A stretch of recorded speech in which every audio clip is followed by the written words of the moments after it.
appreciate you guys joining today. Please feel free as I go through things. If you don't know who I am, I move really fast when I'm talking about some of this stuff. I do not have a paint by numbers PowerPoint. I figure we're all professionals, so we're going to get in and we're going to talk about some of these things. You're going to want to take notes. You're going to have questions, so please feel free to bring those in on the chat. Or unmute yourself, say, Alan, please stop and repeat that information. I'd be happy to do that. So, hey, Alan, do you need to share your screen? I will eventually, so if you can go ahead and make me the co-host so I can have some control here. Okay. I don't need all the control, Susan, I just need a little bit. Oh, it's only you're getting a little bit. That's still have the ability to place you in the timeout room, so that's right. I don't give that up.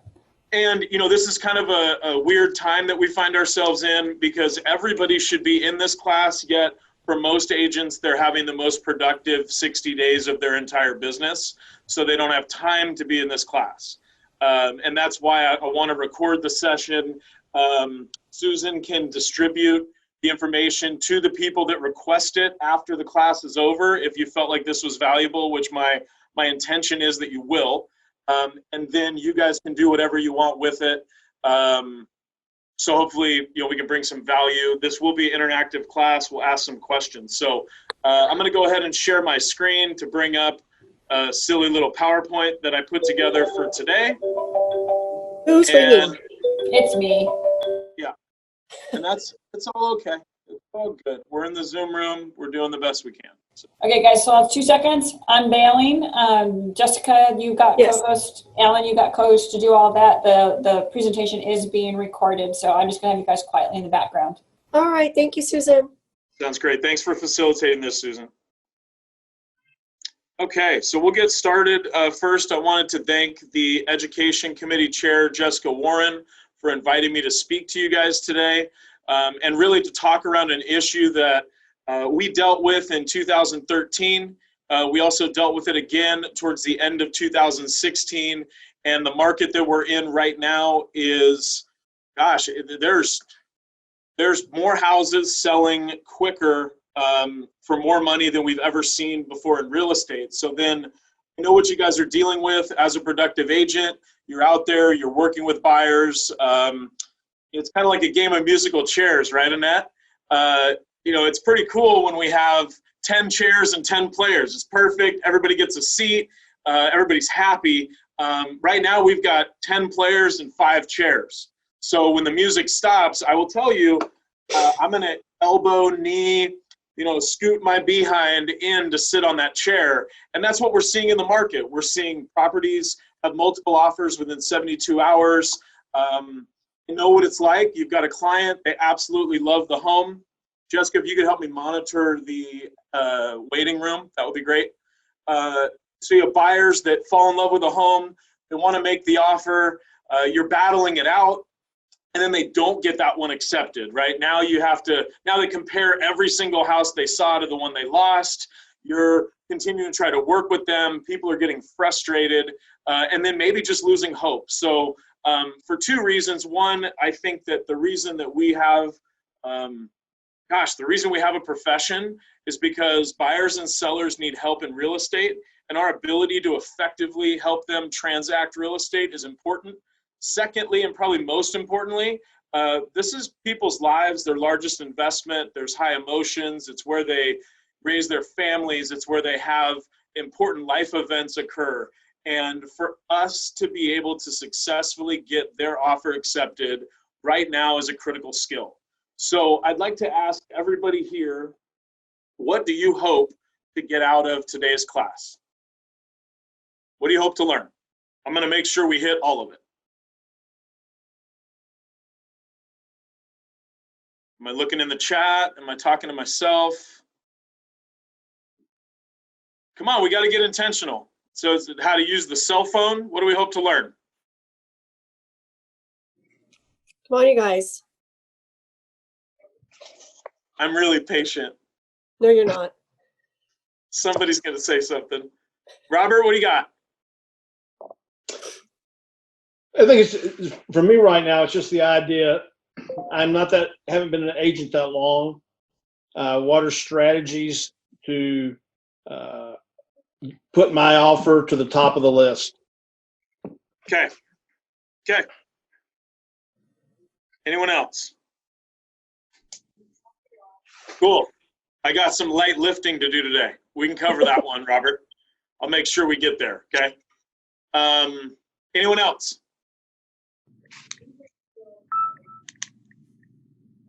Okay, we're moving on then.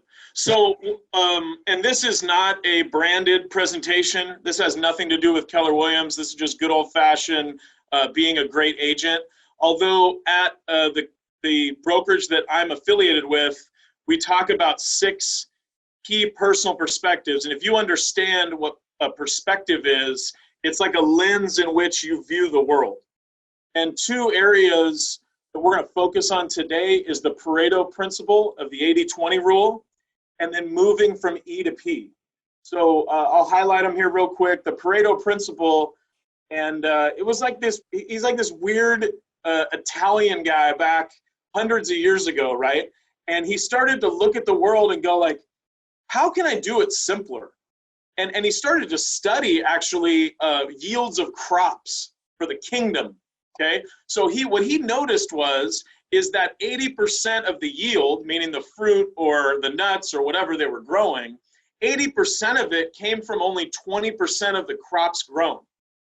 Then he started to look at landowners in the country, and he realized that 80% of the land was actually only owned by 20% of the people. And if we look at our real estate industry, 80% of all of the transactions are actually done by only 20% of the agents. And the reason I brought it up today is if we got 80% of our results from only 20% of our activities, what activities should we be doing to help increase our results? And if we understand, and I had this experience 3 weeks ago, I met a buyer. We did a buyer consultation. That took an hour and a half. We had 3 phone calls between that buyer consultation and the time I took them to view their first set of homes.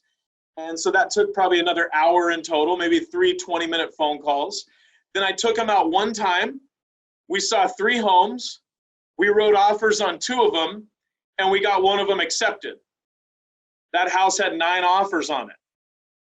So I've got 3 hours into successfully working with a buyer to help them find the home that they want.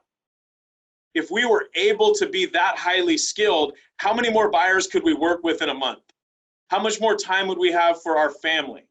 How much more time would we have for the things that we want to do? How many more listings could we have taken if instead of 20, 30, 40 hours, weekend after weekend after weekend in showing homes, we were actually able to only get it all down into a 3-hour time period or even a 6-hour time period? It really helps you guys leverage with the right strategies, okay? Second one, moving from E to P. I just told you a story of success. Now I'm going to tell you a story of when I failed miserably. And it was the very first client, Robert, I ever worked with. And we saw 76 homes over 8 months before we found the one. And then because it was 2009, we dealt with a short sale for 8 months. So it took me a year and a half to get paid hundreds of hours in conversation or in going out to show homes for that one paycheck. So the idea of moving from E to P means to get out of being an entrepreneur and getting into purposeful. See, Robert, you agree that there's been probably a few hundred agents that have gotten into the business before you, right? Absolutely. Okay, and then there's probably a few of those 100 agents that had a very successful, great business, right? Yes. Okay, do you think that the agents that are being really successful, if we just lined them all up in a room and we started asking them a series of questions, do you think the successful agents would have commonalities in them? They should, yes. They probably are, because at the end of the day, we're just running a business. We need to have products to sell if you're running a business or a service to provide. That's really all business is. Are you selling a widget, or are you selling help to get the widget to do something better, right? It's either a product or a service. We're actually in the business of service primarily, and then our products that we sell are the listings we take. Does that make sense? Yes. So if it's just business, then you would have to tell me that there's probably some real consistent things that most successful agents do, right? Correct. That's what we want to go over today. What do successful agents working with buyers do to help be more efficient, more effective, and get their offer accepted in a market like this? See, Robert, if you and I had a one-on-one conversation, which right now it kind of looks like we are, if we had a one-on-one conversation, right, Robert, I could probably find out some really unique things about you. There's something about you that's special. What I want to caution you for is instead, and the special stuff is kind of like your sprinkles on the top of the sundae, right? That's what makes you unique. But when we're starting in the business, or even if we're looking to grow to the next level, what we have to understand is that somebody's done it before me. And there's commonalities in that. So why don't we do what everyone else does that's successful and then sprinkle our uniqueness on top of it? The problem that we have in this business is that everyone comes into the business thinking, man, I can do it way better. I can do it different. And they start out trying to do everything different rather than do 80% of what everyone else is doing and have the difference be that 20%. So that's what we're going to work through today, is to help you understand what the consistent pieces are that are successful, and then allowing you to be the unique individual that you are inside of those models and systems. Got it. That sounds fair, right? Yeah. Okay, super. So let's keep that hat on today. How can I be more effective in less time, 80-20, and then how can I be more purposeful in the experience that I'm providing the clients that work with me, right? We want to do this with a lot of purpose. So next topic here, and I'm going to go fast. I already told you. What creates a multiple offer situation? Who can tell me?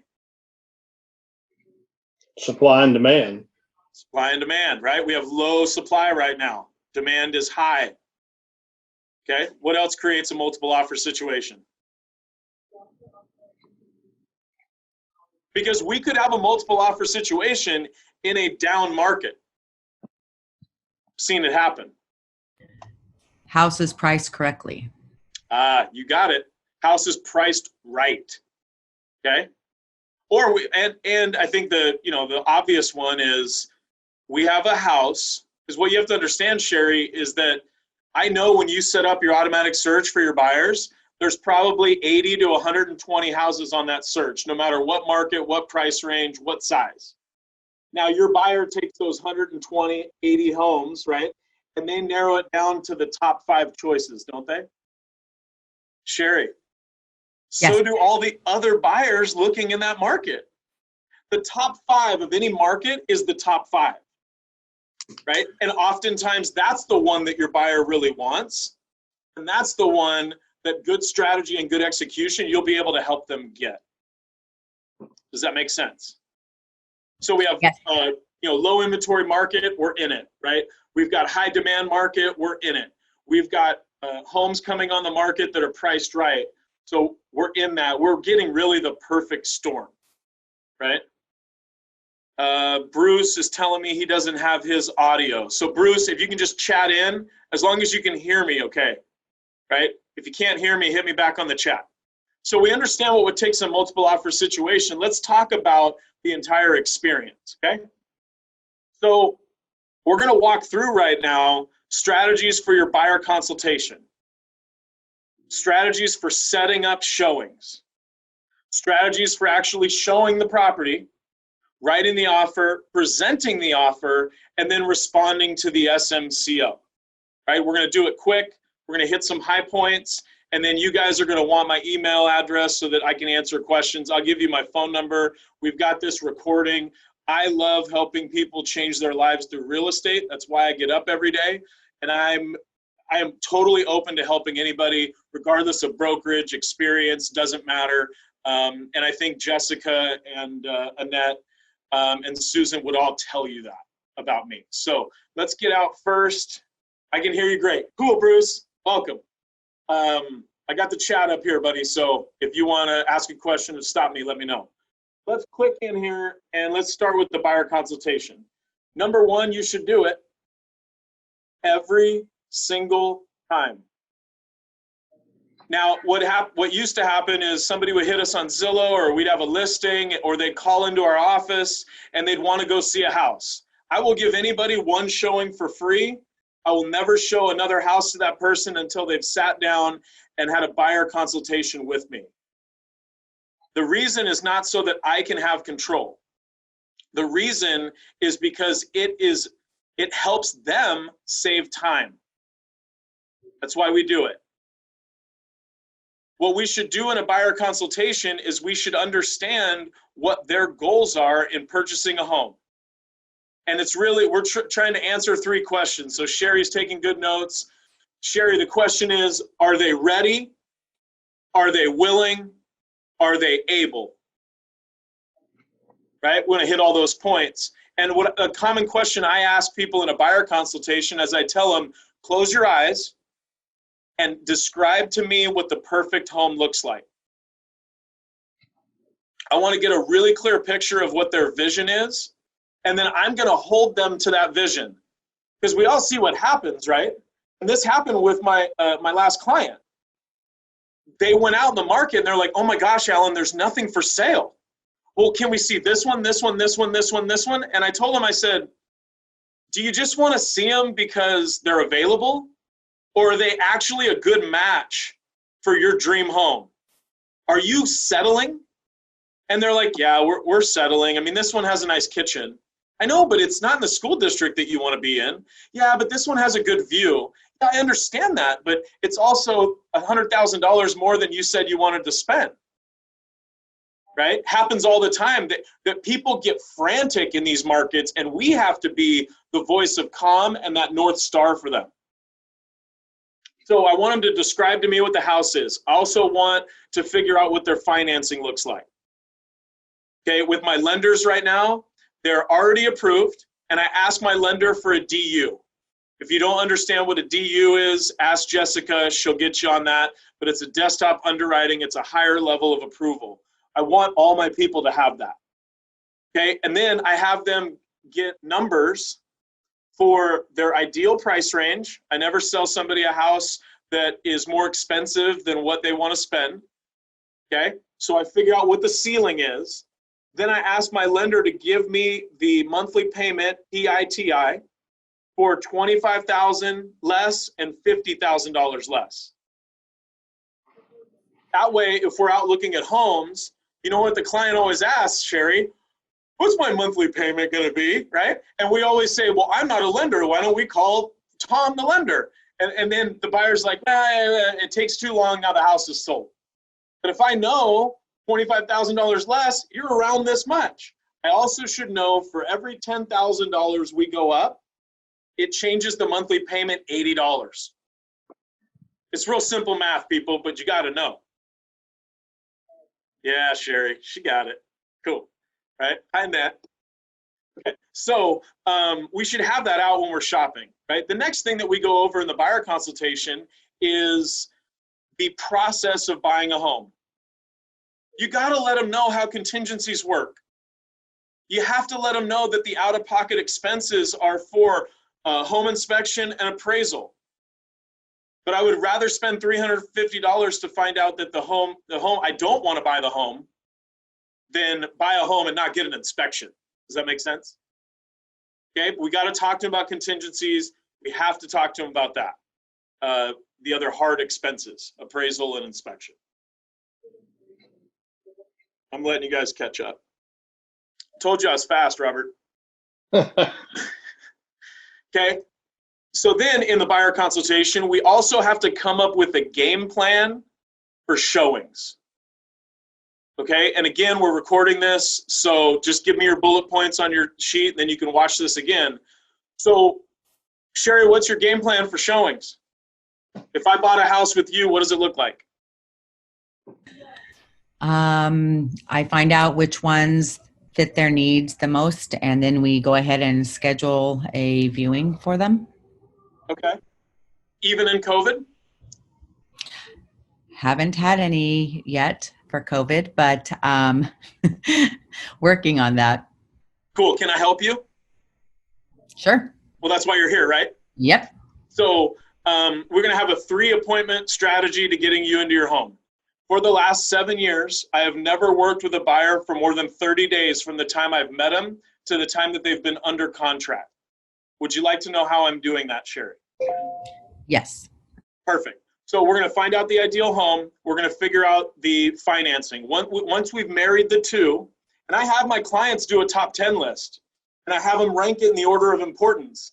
And I let them know in the buyer consultation that if we get 6 or 7 of our top 10, that's going to be our house. We're never going to get all 10. I don't care if you built it yourself with an unlimited budget, there'd be some reason that you do not get all 10 things. So I help them, I pre-frame them for how they can make their decision, right? 6 or 7, we got a winner, okay? Then what we do, Sherry, is I set up the MLS, and right now I'm doing it on Zoom, right? I only met that buyer one day, right? So we get on Zoom, and I set it up, the MLS search, right in front of them. Okay, so we want to be under 600,000. We need to have 3 bedrooms or more.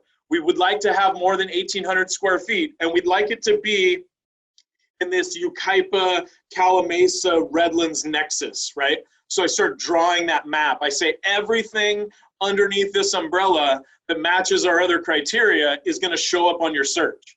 I then show them the neighborhoods that homes are popping up in. And I let them know, hey, do you see these 4 neighborhoods? This is probably going to be the ones that we live in. Why don't you spend time over the weekend and driving through them to see if we can eliminate anything? Okay. Then we set the search out to go every day. Let's say, Sherry, you and I are talking on Saturday is when I do my buyer consultations. I usually do them in the morning or I do them Friday evening, right? That's when I want to get people. I'm not a pop-up realtor, right? I have time on Friday at 5:30. I have time at 9 a.m. Saturday morning. Which do you prefer? Right? So we're Saturday morning. We've set up the search in front of you. Let's assume that you're approved. We have that all dialed in, okay? So then I tell them, I said, I'm going to call you on Wednesday night, and we're going to go over your top choices, right? We're going to go over your top choices on Wednesday night. That will be our first viewing. And I want to know every house that you could even see yourself possibly living in. Then I pull up all those houses on the search. We meet on Zoom again for a half an hour, and I go one by one through the homes, and I tell them things that they may not know about the area or about the home or about the neighborhood. And then also I ask them, like, well, you said that school district was really important. This home happens to be in San Bernardino. So you said school district was number 2. I see that the house fits everything else on the list, but is school district still a priority? Because if it's not, then we can just eliminate that one right away. Okay. Second thing, then we view the homes, we take a look at it, we whittle the list down to 2 or 3. Okay. Those are the homes that we're going to go see on Saturday in the afternoon, because I should be doing a buyer consultation with a new buyer every week, right? All the smiles. Yeah, it's all mindset, guys. Yes, every week, every Saturday. Okay. So then I'm going to set those showings up for Saturday. That'll be showing number 1. Okay. When I show those homes on Saturday, I'm going to point out the negatives to that house. Your job as a buyer's agent is to look at the 5 major systems. You'll want to write this down. You want to look at the roof, the foundation, the HVAC system, the plumbing, and the electrical. I'll do it again, Robert. Roof. Think about it this way. Look at me. Roof, foundation, right? Then we go inside. Heat and air, plumbing, electrical. I'm looking at the panel. I'm looking at the water heater. I'm looking at the hose bibs. I'm looking under the sinks. Is it all galvanized? Is it partial? What's going on? I'm looking at the panel. Is it a 100 amp panel that's older than dirt? Is it a brand new 200 amp panel? Okay, I'm making sure that, and then I'm telling them the things that I see. Are there water stains on the ceiling? Do we see cracks in the walls, right? What do the finishes look like? Where are the problems?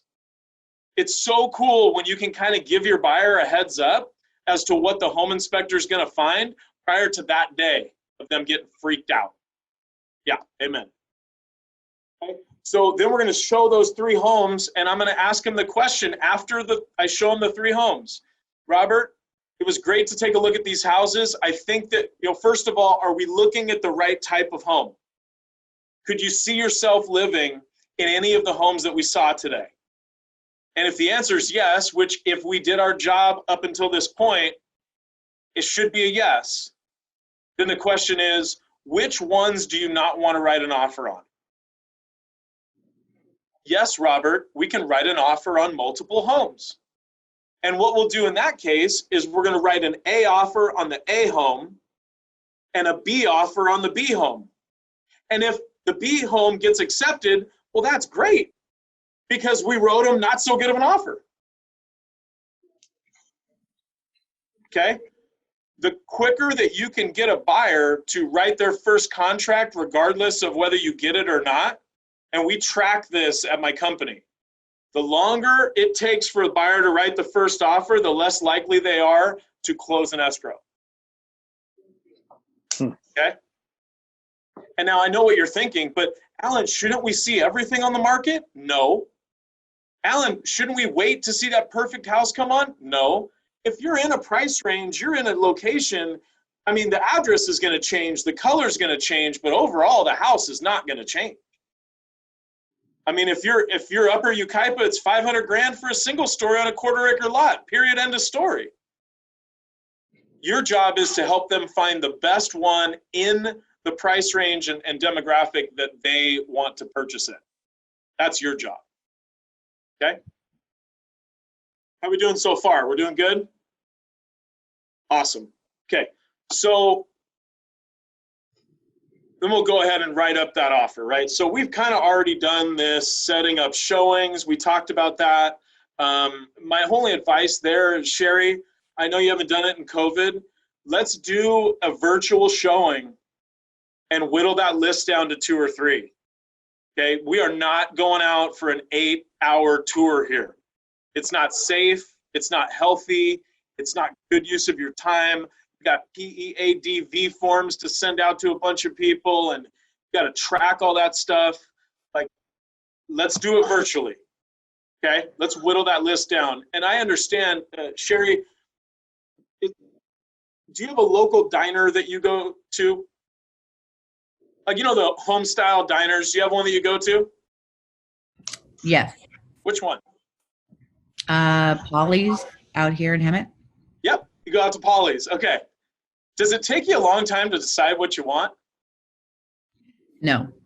Why? You always get the same thing? Pretty much. Pretty much. But that first time you look at that menu, it's like 8 pages, right? Yeah, it can be overwhelming, all these decisions to make. But In-N-Out got it right. What do you want? 1? You want a 2? You want a 3? That's what you need to do for your clients. Through the buyer consultation, you should help them focus, not show them everything in the world that they could buy if they wanted to. Does it match their needs? Does it match their finances? Does it match their lifestyle? Get it smaller, don't get it bigger. All right? We go see 3 homes, maybe 5, maybe. Okay? So we talked about setting up showings. When we're showing property, we talked about that, right, Robert? 5 major systems: roof, foundation, heat and air, plumbing, electrical. Tell them what's wrong, right? We went to see 3 homes with that one buyer, this story that I keep bringing back up. And there was a beautiful home that was absolutely everything that they wanted. And there was a 2-story home on a higher elevation lot. But all of the back bedrooms looked right into the backyard. Now, what I could have done is I could have made sure that I was standing by the house so they were focused on me and not the house next door. The first thing I did was walk into the backyard. I put my arm around my client, literally, I didn't actually do it because of COVID. And I pointed at it. I said, is that okay with you? He said, no. I said, good, then let's leave. Okay? You'll earn a lot of respect with your clients when you start pointing out problems and not what's great. Your clients know what's great about the home. Your clients know if they feel good about the layout and the finishes and everything. It's not your job to figure that out. Here's the kitchen. Look at the living room. Like, come on, guys. Let's do a job. Okay. So then let's talk about this real quick. What do you do when your buyer wants it, when they want to write that offer? And you know what that looks like. They've sat down in the home. They're giving you that. They're putting their furniture in place. They're talking about how great it's going to be for the kids. Okay, so what do we do then? When they say, like, yeah, I want to write an offer, what do you do?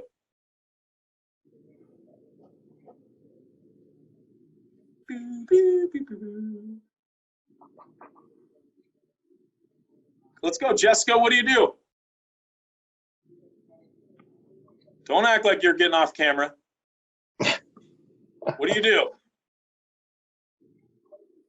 Write an offer. Okay, so what do you tell them, though? Let's role play it. Jessica, I really like this house. I want to write an offer. Let's go back to my office and discuss this. Cool. Okay. And then we go back to your office. Mm-hmm. Now we're at your office. What do we do? Oh my gosh. Role play with somebody else. No, thank you. We sit down and we talk money and we talk finances and we talk what we're going to offer. And if you're talking about today's market, then how we have to have a very strong offer and what are we going to put down for our deposits. So we do it. Yes. Excuse me to interrupt you. Thank you. So you do a CMA. So you run comps on the property. Mm-hmm. Then you guys talk about the offer, and then you talk about the different levers. And this is the way I think about it, is the levers I can pull to help my offer look better to the seller. Is that pretty much right? Yes. Cool. Can I offer maybe a suggestion on that? Cool. So what I do, especially in a competitive market like this, I walk my clients out to the car. I call the listing agent. I put it on speakerphone. Okay? And we'll do it right now. I'll be the agent. Jessica, you could be the listing agent, right? Okay. So ring, ring. This is Jessica. Hi, Jessica. My name's Alan Sorrell from Keller Williams, and I just showed your home on 1234 Peach Street. As a matter of fact, I'm standing in the driveway right now with my clients, and they want to write an offer on the home. That is awesome. Jessica, can you tell me, do you have any other offers on the property? I do have a couple offers, and I could tell you that they are close or above list price. So it sounds like you have some competitive offers already on them. Okay, fantastic. That's great to know. Can you tell me what is important to the seller with the offer? Are they looking for a quick close? Do they need additional time in the home? What's their motivation? How can we present an offer that really speaks to their need? We're really looking for strong buyers, especially in today's markets. Okay. We don't want it to fall out of escrow. They are moving out of state. So they don't really need extra time. We could do this in 30 days or less. They've already started packing. Okay. And I'm really looking for a strong buyer, and I will be calling all the lenders and checking in with everybody. Awesome, because my buyers have a fantastic lender. So what I'm hearing is they want a buyer that's sure and has strong financing. And yes, the sooner that my buyer can be sure they want to buy the house, maybe shortening the contingencies, the better that will look to the seller. Is that right? Correct. Okay, fantastic. So we're going to go ahead and work on that. Who are the professional service providers that the seller is requesting? As in escrow and title? Yeah, escrow, title, NHD. NHD would be Snap, escrow would be Elevated, and title is going to be Lawyer's Title with Christy Munoz.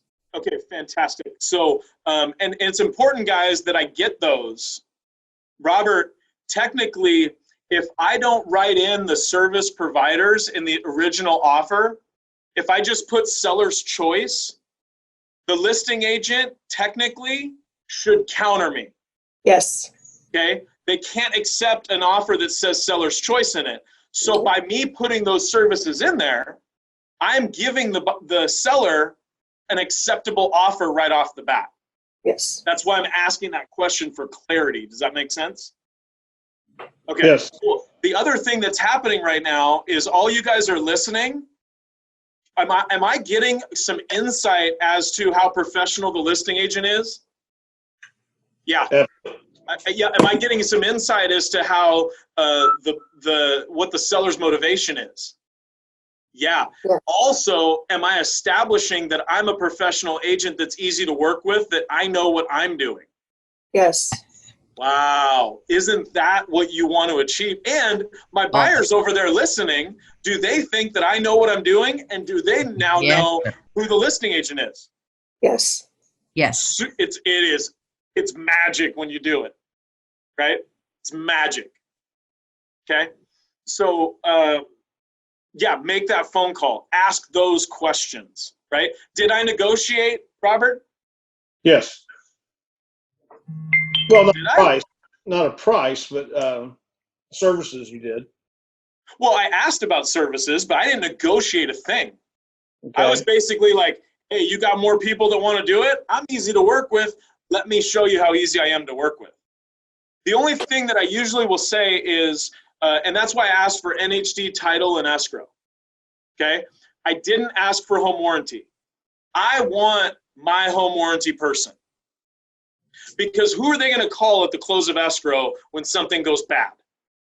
They're calling me. So I want to call somebody that I have a relationship with. And oftentimes, I'll put that in the script. Who's your NHD, escrow, and title? I would like to keep home warranty because we all know, and I do with a giggle, right? We all know who they're going to call when something goes wrong after the close, right? Okay. So now I make that phone call. Then we do everything that Jessica said. Back to the office. We're going to look at comps. We're going to get this offer in. Now with the insight that we've gathered from the listing agent. The last question that I ask, if you're keeping notes here, is Jessica, when are you going to be presenting offers to the seller? Are you going to present them as they come in, or are you going to present them on Monday afternoon?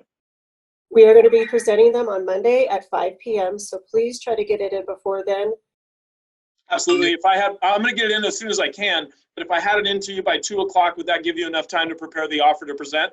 Yes, it would. Awesome. I'll make sure to do that. The reason I want to know that, hey, is because what's happening right now is there's listings. I know you guys all woke up at 10 o'clock to look at the MLS. So there's listings that came on the market yesterday, and they're coming on the market today. Well, they're going to get shown immediately, but the listing agent may not be presenting until next Monday. They're going to allow all these offers to come in. Well, guess what, Robert? If you're the first offer in and you have a listing agent that likes to try to sell it, right? And everybody else that calls them, they're going to say, hey, I already have an offer in for 400. You're going to have to be above that. And they use your offer to shop for higher offers. So in this situation, Jessica's not presenting till Monday at 5. I'm probably going to get my offer in at 2 o'clock. So she doesn't have time to shop that offer around with somebody at her own office, with the own buyers that are calling her right now off the sign. She doesn't know what my offer is yet. She just knows that I'm sending one. Okay, and I don't have the conversation, well, if we came in over asking, could you accept it today? I ain't playing that game right now. No, I won't play that game. I did none of that, right? None of that negotiation. Okay, I want to be very clear, but I did call the listing agent. I did put them on speaker. Okay, so then right in the offer, right in the offer. Just want you to think about it as levers, right? You have price as a lever. The terms are where I win over you. So what are some levers, Sherry, that you can pull on for an offer? Shorter contingencies. Okay, so what would short contingencies look like to you? More like 10 days versus 17. Okay, 10 days for what? Inspections. Okay, inspections. So we have inspection, appraisal, loan, and then maybe we have contingency of purchase. So you're talking about moving the inspection down to 10 days. Yes. Can you get it done sooner? Sure. Can you always ask for an extension? Yes. Okay, what about 5 or 7 Yes. or 3? Okay. Why not? Then your other lever would be appraisal, right? We could move the appraisal back sooner, couldn't we? You better make sure, Sherry, though, before you submit that your lender, number 1, is aware that you're doing it, and number 2, they can meet that timeline. Always ask the lender. All of your escrows right now, or all of your lenders, are dealing with a ton of refinance business and purchase business. So we want to make sure that we're tight. Plus, if you're like Jessica and she's an experienced listing agent, she's going to call your lender. And if he doesn't know what the plan is, right, then she doesn't think you're talking true, okay? Third lever would be loan contingency, right? And we can move that up, right? The one I did, Sherry, I had a 5-day inspection, a 12-day appraisal, and 15 days loan. And I verified that all with the mortgage broker. Okay, what other levers do we have?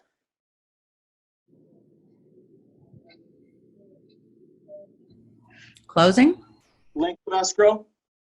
Okay, length of escrow. If they're contingent, we can offer right up front, seller, when we have the close and possession, give them a week for free.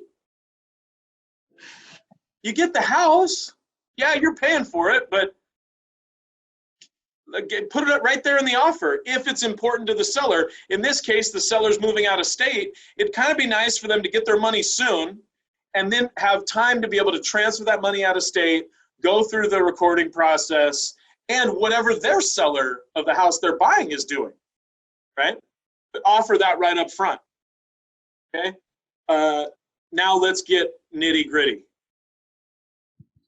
Do we have to ask for a termite inspection on the offer? No. Depends on the loan. No. Well, no, we don't have to ask for it, but The buyer can pay for it. yes. Okay. So we could possibly remove that. What are most listing agents, I'll ask you again, Jessica, what are you afraid of when you're accepting a buyer? Besides, are they really going to buy it? Right now, with where the market's at, what are you fearful of? That it's not going to come in at appraised value. That's right.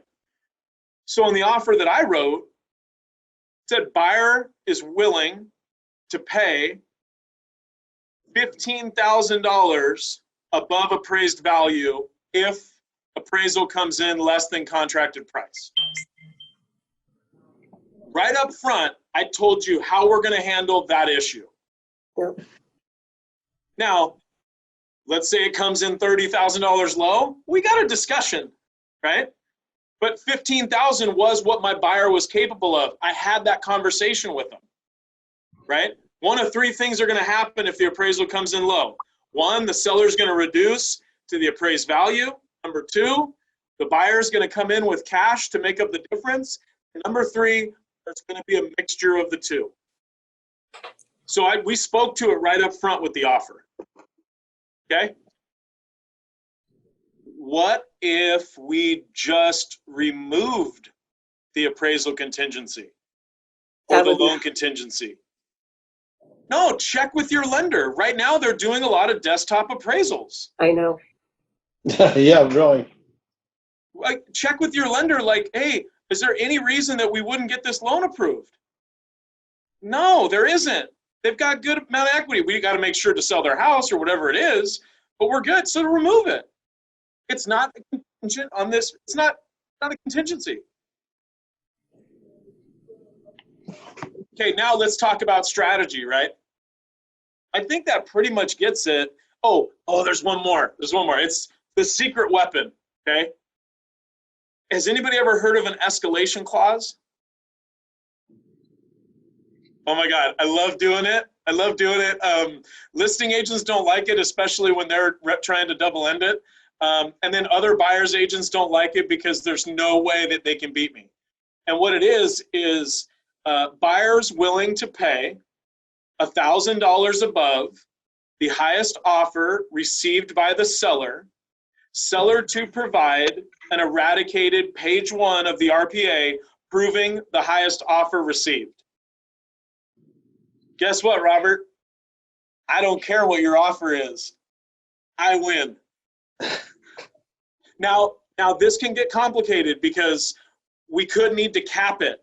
Maybe your buyer's already pushing what they're approved for, and they really couldn't pay $650, right? So maybe we have to cap it at $625. We're making a $600 offer, right? It's important to get that proof, right?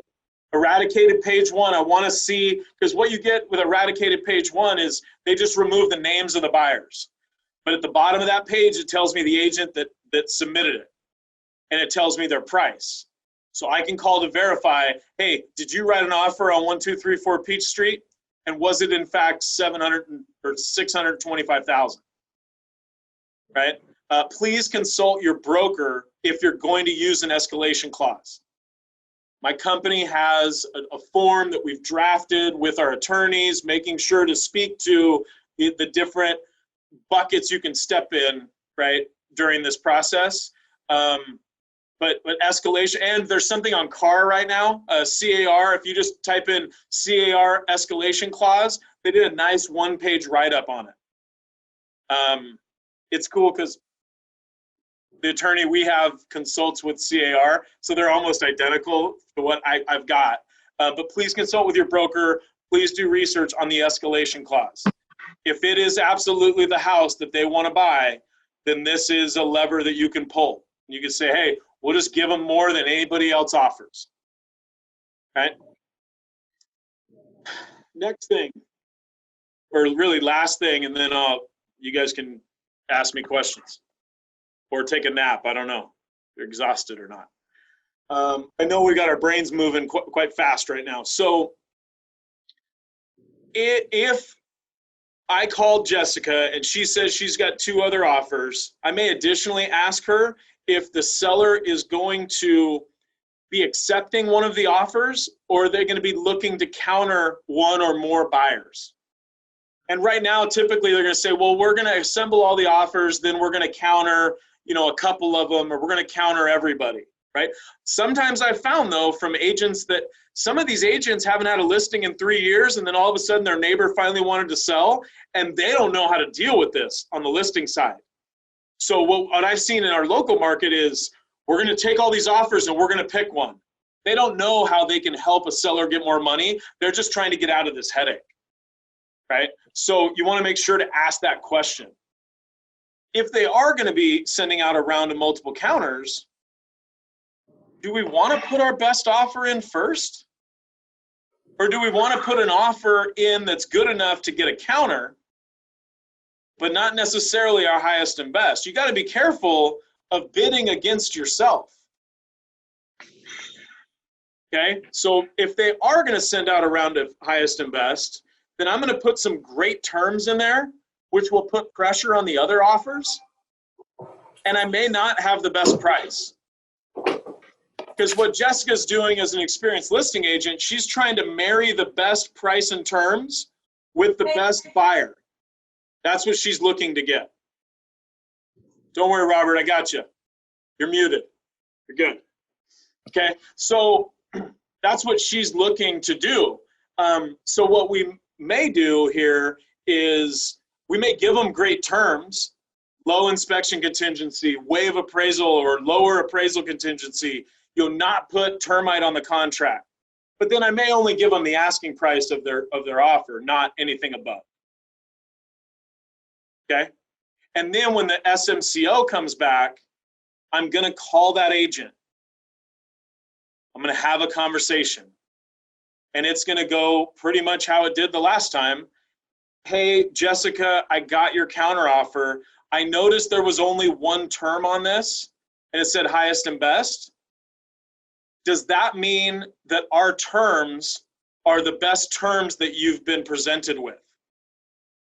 And she's going to say, yeah, they were. That's why I didn't counter them, because you called me and you put the right title company and you put the right escrow company and you had NHD right and you spoke to the appraisal gap. But I'll tell you this, Alan, you're not the highest offer. And then, of course, I asked the question, well, what is the highest offer then, Jessica? And she may or may not tell me, and she doesn't have to. She doesn't have to, right? And sometimes, oftentimes, she will, because she wants to work with a great agent. I wrote a great offer. My clients are well approved. So she's going to possibly try to help me be the winner in both price and terms. Okay? Then I'm going to go back to my clients. I'm going to communicate with them. And we're going to come up with the best offer that we write. Now, we talked about pre-framing in the buyer consultation, right, Robert? Yeah, we did. When we submit our SMCO, my question to my clients is, what's the highest offer that you want to put on the home? Whereas if somebody else was willing to pay more, you'd be okay with it. And it means it's not the right house for you. I want to prepare them to not get it accepted. Robert, I don't play, and this is my biggest pet peeve in this industry. You guys are not parrots. Just because the listing agent told you something doesn't mean you need to regurgitate it to your buyer. That's not being a good real estate agent, right? Because what you end up doing, if you start doing that whole thing, you end up taking your buyers on an emotional roller coaster that they don't deserve to be on. Your job is to filter the information you're getting from the listing agent and then relay the information in a way that's helpful to your client. You are not a parrot. Might as well just give them the listing agent's number if you're going to do that. Right? And, oh, something's bad. Oh, something's good. Oh, we might get it. There's a really good chance. I had a great conversation with the listing agent. What is your buyer thinking? They're already going to bed like one night, 2 nights, 3 nights in a row, wondering if they're going to be accepted. Don't take them through the emotional roller coaster of your conversations with them on top of that. Okay, so I ask them the question, what's the highest offer that you're willing to present to the seller? Whereas if somebody was going to pay more, then they can have the house and we'll find a better one. Okay? Bruce, I really appreciate the encouragement, man. So that's typically, that's pretty much all of it. I know we went over a lot here in a really short amount of time. Only other thing I'd say is with the SMCO, what I've seen lately is I've seen buyers receive an SMCO, then they want a counter, or they receive a single counter, then they wait a couple days, and then all of a sudden another offer comes in. Whereas if they were to just accept it, they would have had the house. But now there's another offer, and now we've got multiple offer situation. It's the seller's decision. So we have to act with some sensitivity to time here, right? Pick up your phone, watch your emails, respond, right? Do the job. This is somebody's, no matter what happens in this transaction, you are affecting your client's financial future for 10 years, positively or negatively. It's a big deal. We should be attentive. We should be attentive. So with that said, I guess, I don't know. Let's just open it up to questions. So, or feedback. You guys can put it in the chat, or you could just mute yourself and ask Alan any questions you have. What did you think, Annette? I had to unmute. No, I thought it was fantastic. I love learning all this stuff. Even though I'm not a real estate agent, yep. I'm so involved with all of it that if I hear somebody talking about it, I go, hey, Alan just gave me this great stuff the other day. Listen, and I can share it. So I love it. You felt like we were pretty much like, man, I wish my agent did that for me, right?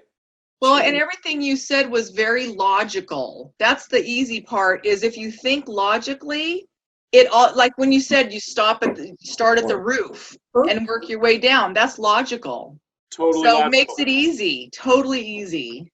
Cool. I wanted Good job. I wanted to get that inside but outside perspective. Yes. So, Bruce, I'm monitoring the chat. So if you got a question, let me know. Robert, what did you learn? What'd you like? The buyer consultation is I've done that to some degree, but not to the extensive degree that you outlined here. And that makes a whole lot of sense. So I didn't used to do one either. And then I get really tired of losing, Robert.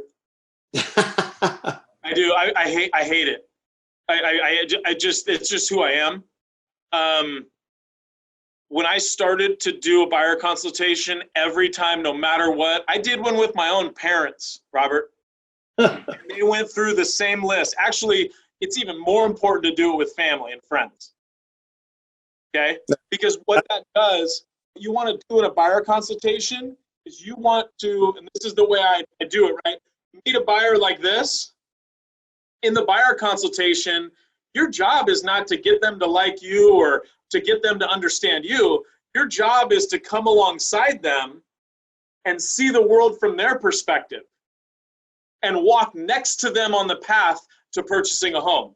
And the buyer consultation allows you guys to assemble that partnership. That makes sense. I ask really deep questions in my buyer consultation.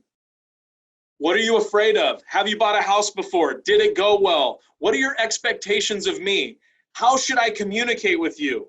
How honest do you want me to be with you? Right? Do you want me to text you? Do you want me to email you? Everyone's a little different. My job is not to get them on my program. It's to get on their program, and then I can lead them the right way. It's critical. It's critical. And if Jessica at some point wants me to come back and do a buyer consultation deep dive, be happy to do that. Call me if you have questions, Robert. We can kind of dig into it more. But I went from an average of about 4 or 5 months from meeting a buyer to having them in escrow. And I took that down to like I said, less than 30 days. If I can't help you find the right house in 30 days, you should fire me. Right? And oftentimes I don't go past 2 showing appointments. Very, very typically. Because we have all of those conversations up front. Right? It's all about pre-framing. People freak out not when they get bad news, Robert. Your clients will never get mad at you for bad news. They might be upset for a little while. They get mad when they don't know. Right. They get mad when there's uncertainty. And we all just experienced that for, since March 19th. There's like a whole bunch of uncertainty. You have to be, like I said, that North Star, that guiding light. Here's the plan. I got you. This is what we need to do next. And they will love you for it. Nobody has ever given me a feedback form, because I send those out after closing, right? I want to know what people thought of my service. No one's ever said, I love Alan because he spent 9 months with us every weekend finding the right home. What they've always said is, I loved Alan because he knew what he was doing and he helped us get there quickly, and we couldn't be happier. The time you spend with somebody doesn't equate to their feelings of good service. Think about all of the people where you're like, man, I loved buying that car. That salesman was great. It's because he knew what he was doing and got it done fast. Yeah. It's not because he followed up with you for 9 months on your internet inquiry. Okay? That was a funny one. I know, Sherry. Yeah. Okay, what other ahas do we have? What other feedback do we have?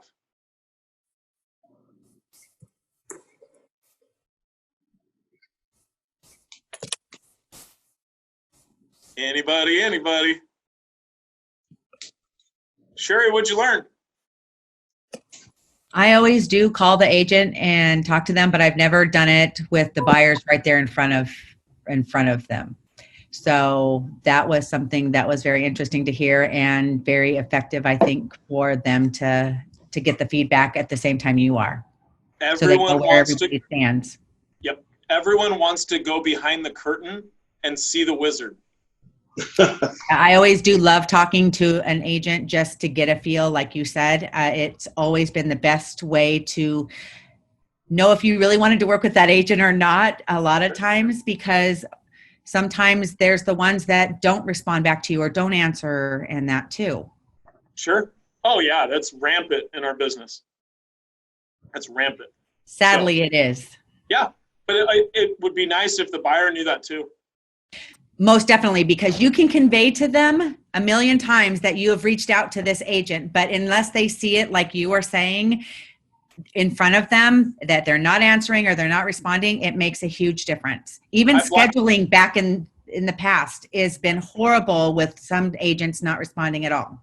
And also use the tool of the BCC. I blind copy my clients on showing requests or on communications. That's a good idea. I want them to know. I got no secrets here. Right. Exactly. I got no secrets.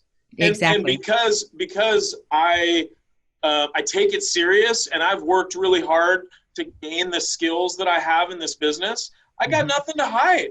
No. I know the contract. Did you know the listing agreement changed? Do you know that we have a new TDS? Do you know that there's new things in the RPA and all those updates came out in June? Have you read those forms? Do you understand how the SELM changed with clear cooperation? Like, come on, people. Like, if I know, now I got nothing to hide. I tell my sellers that every day from 9 to 11, I look for buyers for their property. I've had sellers come into my office and stand next to me while I make phone calls. That's awesome. Well, you know those high C sellers are like, I got some time. I know where Alan's office is. I'll just pop in. I invite him to do it. There's nothing I have to hide here. You can be involved in all of it. And it really goes a long way in gaining that trust, right? Especially when you don't get it accepted. They know you did everything that we could have done and we weren't the best buyer. That buyer I got accepted for a 5% down loan. Buying a $700,000 house, that's a high balance mortgage. That's a risky loan right now. I told him, I said, you guys we got 3 2s in a hand of poker. We have trips, right? We've got 3 of a kind, but they're 2s. Like, we're going to have to play this right in order to get it accepted. So they were expecting not to get it. And then when they got it, that's when the tears happened and we're like rocking and rolling. But if they didn't get it, they were still prepared to go out and continue to work on it. Setting the expectations. Pre-frame. Tell them all the bad things that are going to happen. Tell them all the bad things about the house. I can't I always tell tell them you. I don't like surprises. So I'm going to let them know exactly what I know. Yeah, you don't, they don't, no one does. Okay? So, Jessica, anything for me? Thank you so much for taking time out today and doing this for us. This is my passion. I kind of expected to have the type of, I nailed it. We have 11 participants. So I said we'd have, between 10, 15. So hopefully you guys all got value out of this. Please send Jessica an email, whether you liked it or you didn't like it and what they can do differently on the education committee to bring you valuable content. She and Susan, I think Susan's quietly listening off video. She will send out a recording of this to everyone that was on this call. That's the only people that get it. If you want to share this with your office manager, broker, whoever, that's up to you. I would encourage you guys to re-listen to the video. There will be times, what's weird about real estate agents is we only really listen when we need the info, right? That's why it's so hard to get training, right? So you're hearing me today, but you're really going to want to know this when you have a buyer that's in a multiple offer situation. So archive the video, make sure that you come back to it, share it with your friends. I appreciate you guys all being here and pouring into your business. And my assistant made this cute little infographic. So with that said, thank you guys. East Valley does an amazing job as an organization, as a board. So thank you so much for having me today. Thank you. Thank you. Thanks a lot, Alan. You're Thank totally you. welcome. It was awesome. Thank you, Alan. It was great. Cool. Well, I'm tired. I'm out. Time for a nap. Nap Bye, time. everybody. Bye.